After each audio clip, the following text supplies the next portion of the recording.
शाम के ढलते हुए रंग समा के किनारों पर बिखर जाते हैं, और सूरज आस्ते आस्ते अफक के पीछे पीछे छुप जाता है।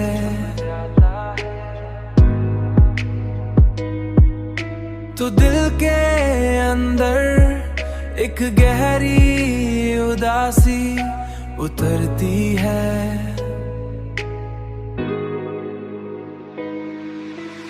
उन्हीं लम्हों में तुम्हारी याद कराए कराए राह की तरह मेरे साथ चलने लगती है।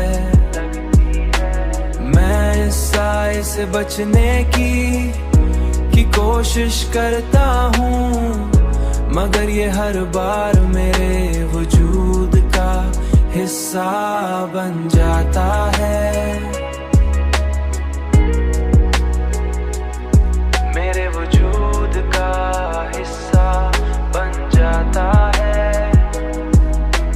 जैसे तुम्हारी मोहब्बत मेरे दिल में हमेशा के लिए नक्श हो चुकी हो, नक्श हो चुकी हो।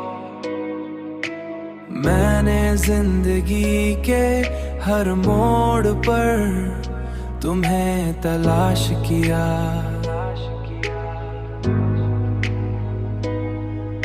मगर तुम हमेशा यादों में ही मिले, हमेशा यादों में ही मिले।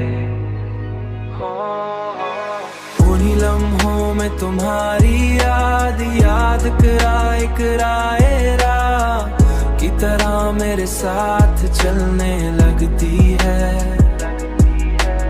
मैं इस साए से बचने की कोशिश करता हूँ, मगर ये हर बार मेरे वजूद का हिस्सा बन जाता है। मेरे वजूद का हिस्सा बन जाता है। और यही एहसास मुझे आस्ता आस्ता खुद से भी दूर करता जा रहा है।